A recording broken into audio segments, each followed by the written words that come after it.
আসসালামু আলাইকুম। আশা করি যে যেখানে আছেন সবাই খুব ভালো ও সুস্থ আছেন। কোনো রকম বাটাবাটি ও মাখামাখির ঝামেলা ছাড়াই এভাবে সিম ভর্তা বানিয়ে খেলে এক প্লেট ভাত কিন্তু নিমেষেই শেষ হয়ে যাবে। গরম ভাতের সাথে কিন্তু এই সিম ভর্তা অসাধারণ লাগে। তো প্রিয় দর্শক, দেখে নেওয়া যাক তাহলে এই সিম ভর্তা রেসিপিটি।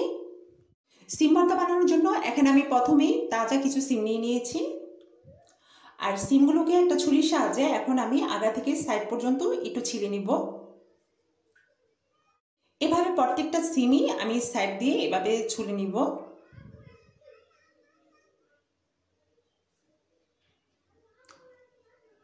আর ছিলে নেওয়ার আগে প্রথমেই আমি এটাকে ভালো করে ধুয়ে পানি ঝরিয়ে রেখেছিলাম।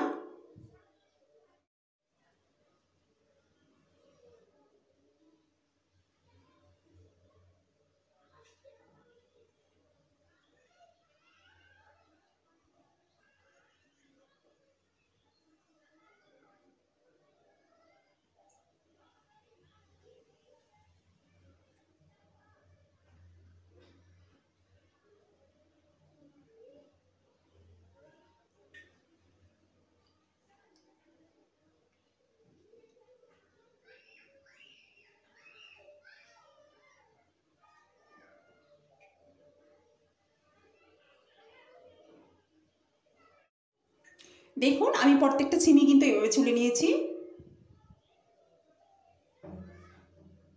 এখন আমি এই সিমগুলোকে ভালো করে সিদ্ধ করে নিব। তাই আমি চুলায় মিডিয়াম আঁচে একটি কড়াই বসিয়ে দিয়েছি। হাফ চা চামচ লবণ দিয়ে দিলাম এবং সিমগুলো এই লবণ পানিতে আমি দিয়ে দিলাম। তারপর এখানে 2 কোয়া রসুন দিয়ে দিলাম আর 4টার মতো কাঁচামরিচ দিয়ে দিলাম। এখন আমি সিমগুলোকে ভালো করে সিদ্ধ করে নিব যতক্ষণ না পর্যন্ত পানিটা শুকিয়ে না যায়। দেখুন, আমার পানিটা কিন্তু প্রায় শুকিয়ে গিয়েছে আর সিমগুলো ভালোভাবে সিদ্ধ হয়ে গিয়েছে। এখন আমি এই সিমগুলোকে নামিয়ে একটু ঠান্ডা করে নিব।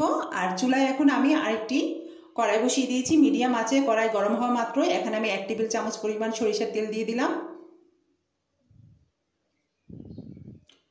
আপনারা চেষ্টা করবেন সরিষার তেলটা দিতে। আর এখানে 2 কোয়া রসুন আমি একটু ফালি করে নিয়েছি। এই গরম তেলে এখন আমি এটা একটু হালকা করে ভেজে নেব। রসুনগুলো হালকা করে ভেজে নেওয়ার পর এখানে আমি 1 টেবিল চামচ পরিমাণ পেঁয়াজ কুচিও হালকা করে ভেজে নেব।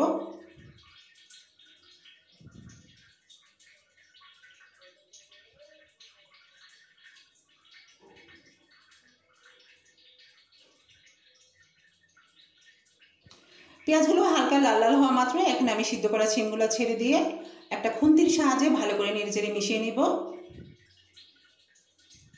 দিয়ে দিব হাফ চা চামচ লবণ।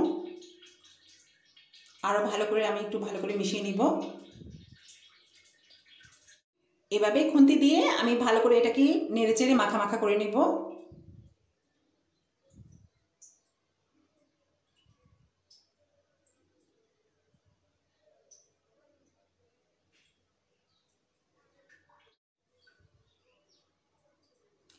এখন আমি দিয়ে দিব 1 টেবিল চামচ পরিমাণ চিলি ফ্লেক্স। আর এই চিলি ফ্লেক্সটা দিয়ে আমি আরও কিছুক্ষণ এটাকে নেড়েচেড়ে একটু মাখিয়ে নিব। এভাবে চুলার আঁচটা মিডিয়ামে রেখে চামচের সাহায্যে নেড়েচেড়ে মাখা মাখা করে আমি এই ভর্তাটা বানিয়ে নেব।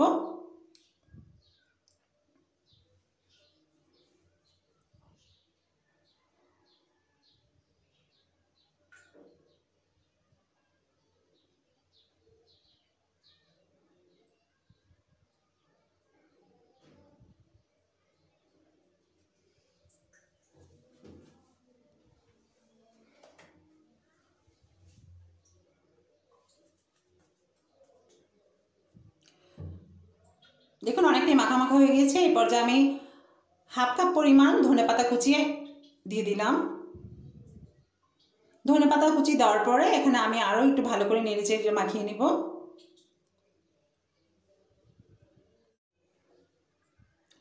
সিমগুলো কিন্তু অনেকটাই মাখা মাখা হয়ে গিয়েছে আর আমার ভর্তাটা কিন্তু প্রায় রেডি হয়ে গিয়েছে।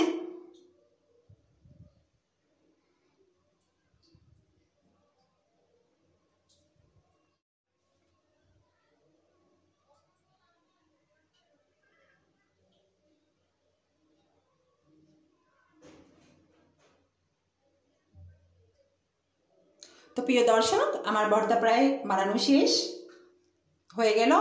দারুণ স্বাদের সিমের ভর্তা। আর এই সিম ভর্তা কিন্তু গরম গরম ভাতের সাথে অসাধারণ লাগে, খুবই ভালো লাগে। তো আমার এই ভিডিওটা যদি আপনাদের ভালো লাগে থাকে একটি লাইক, শেয়ার, কমেন্ট করতে ভুলবেন না। আর সাবস্ক্রাইব করে পাশে থেকে বেল বাটনে ক্লিক করে দেবেন নতুন নতুন ভিডিও নোটিফিকেশন পেতে। আজ এই পর্যন্তই, আবারও দেখা হবে নতুন কোনো ভিডিও নিয়ে। ভালো থাকবেন, খুদা হাফেজ।